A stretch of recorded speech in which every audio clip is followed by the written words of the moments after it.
welcome to Inspired, the show that aims to inspire you and keep you that way. I'm Sandra Toure. I'm Angelique Nakassa. And today on the show we have special guest, Margaretten. Now Mark is a Renaissance type of man. He has done so many things in his life already. Now he's a writer actually, and he's recently become a lecturer in journalism at this university itself. On his CV, I believe we saw him say he's done something to do with Director of Technology. Yeah, what is that? Director of Technology? I actually have no idea, but let's find out from the man himself, Margaretten, guys. Hi. Hello. So you want to know about Director of Technology? Yes, it baffles us. Well, at the time I did that, we were producing a number of websites, 50 of them a month, and someone had to be in charge of all of the technology, all the programmers, all the web servers, all of that. And that was me. So what company did you work for? At the time, I was with a company called Penwell. Ooh. And they published... Was that in London or? This is back in the States. Okay. Maybe you can tell I'm not from around here. Yeah, we can tell. Whereabouts in the States? Sure, the great state of Colorado. Ooh. Now, Mark, am I correct in saying that, how long have you been in the industry for, first of all? Why? Well, I've been a lecturer now for just a few years. Right. I've been in higher education for 5-6 years, more or less. Now, we were a bit kind of confused because you've done so many things in your career already. Sure. It seems like you were a bit confused as to what you wanted to do, like professionally. Would I be right in assuming that? Of course it would be. And this is normal. So I had a whole career in technology, and it lasted, well, however long it lasted, until I was in my early 30s. And then I knew that I wanted to be a writer. And I thought that I would be a wine and food writer. I would move to France. I would date exotic foreign women, drink wine, eat food. This was going to be a great life. Every guy's dream. And I became a writer. I wrote for a couple of magazines, traveled around. It was a nice life. Did you first start writing in the States? Yes. Did you write here as well? No. You haven't written in London? Why haven't you written in the UK? I've done academic writing. I haven't done any journalism. I haven't done any kind of creative writing, which is what I used to do. Fair enough. Now, would it be right in saying that based on everything that you have done, you would have needed some sort of like qualification? I'm assuming you needed qualification to become a journalist lecturer. Well, yes, I'm working on a PhD right now, so Okay. I've completed any number of degrees. A PhD in what?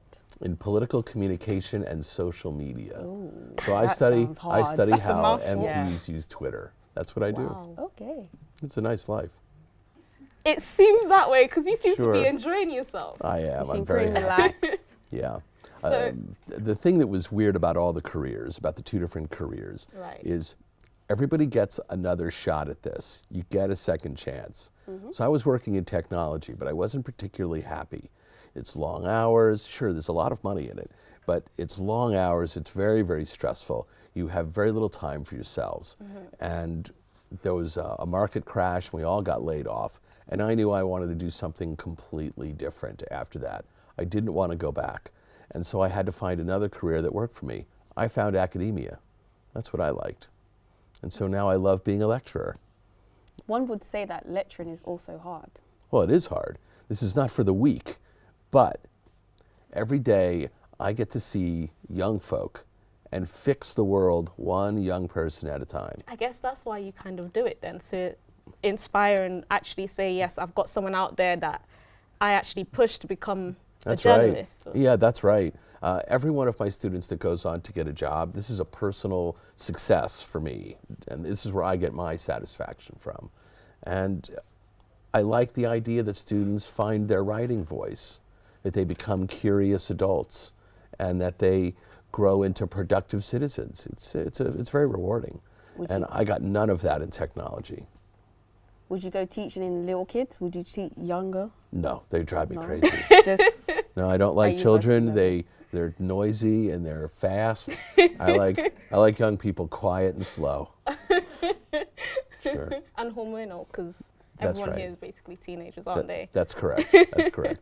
Now, Mark, would it be right in saying that in having been involved in all of these different careers, you needed some type of connections in order to get where you were? Because I know Sure. you've been a producer, obviously, because you're a writer. You've produced several pieces yourself. Sure. What kind of how did you come about getting the connections to get you to the place you needed to be to become a journalist? Well, I was hanging out at pool halls a great deal.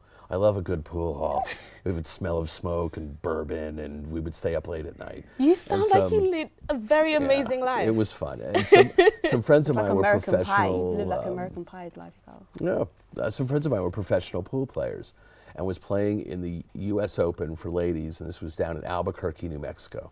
So we all drove down there, and on Saturday night at a tournament, the players get knocked out, and they're very surly and drunk at the bar at the casino, and I was there, and I found myself sitting at a table with the publisher and the editor of a magazine. And 5 martinis later, I had a job. That was it.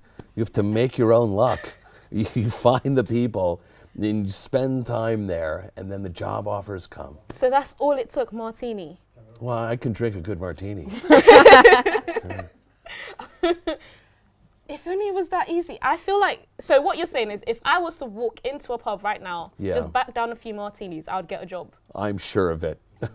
We should test that out today. That's what we're doing after this. Sure.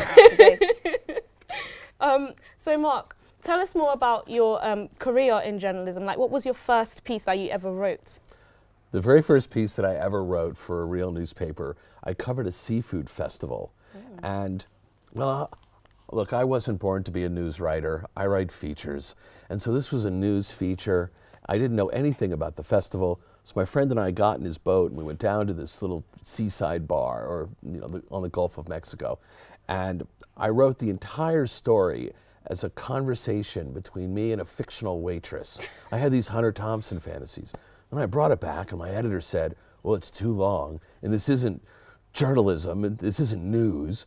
And I edited the damn thing. It was actually very funny. And she says, we're going to put you on the features desk, and you're going to be a columnist right away. So I never had to do news. So I suppose that's kind of your way of knowing which aspects of journalists you actually like and which one you don't. That's right. Some of my students will always be feature writers. Some will always be news writers. That's just who you are. What is the difference between them? I'm not a big fan of news writing as a craft. It doesn't have as much soul as feature writing. Feature writing is very creative, very experiential. Your opinion matters, but not because you're telling people what to think, but you're painting a picture. I mean, I'm a bit of a raconteur. I love to tell stories. And when you're a feature writer, you tell stories. If you do that well, you can be a feature writer. So, and news obviously hinders that. You're not allowed to. Well, news writing has a structure. It has rules. It has guidelines that you genuinely follow. So you're a rule breaker. Feature writing, yeah, I'm a rule breaker. I spent my whole life breaking rules. I don't recommend my life to anybody, but it's worked for me. Sounds like you've had a pretty good life. It really does. Sure. Now, correct me if I'm wrong, but would you say that gaining connections then is kind of like a key element if you want to be successful in your career? Sure, it's critical. You have to be alive, be in the world. If you're covering something, go there. If something is interesting to you, go there. Get involved, and you'll meet people. And then you'll always have stories, you'll always have job offers, you'll always have a world. See, I know you're saying that now, but it's not so easy. Like, okay, it us, for example, our students. Sure. It's hard to find like events where you can go on and like actually socialize and navigate and, you know, make connections that are necessary. Like, did you go to any like specific ones that you found maybe on the internet or through a friend? Or? No, this isn't something you can fake. This is something you have to be alive for. So if something interests you, go and do it. If something is happening, go there, be there.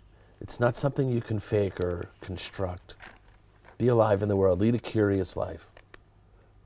So how long was you in the media industry?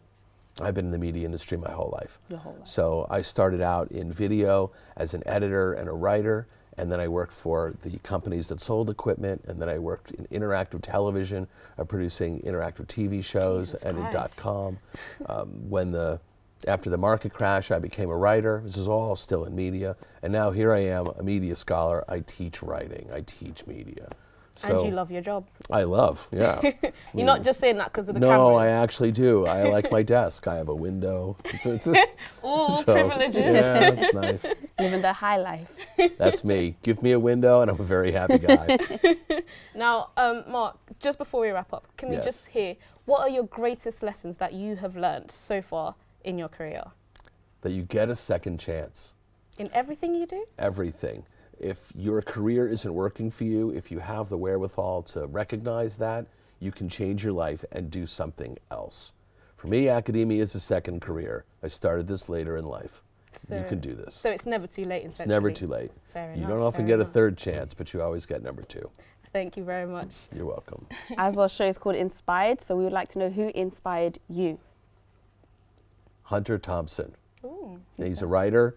He was a brutal, violent, drunken writer who was mad and inspirational to me. And I would read his stuff and I thought, that's the kind of life I want to read, I want to lead. That writers have more fun than regular people. And that's why I became a writer. Would you write a book? Would I? Yeah. Not anymore, no. No? No, that's a brutal, brutal task. That's absolutely perfect, Mark. That's unfortunately all we have time for. You know what they say, time flies when you're having fun. Sure. Ladies and gentlemen, thank you so much for joining us today on the show Inspired. This has been Margaretten, and we have been your hosts.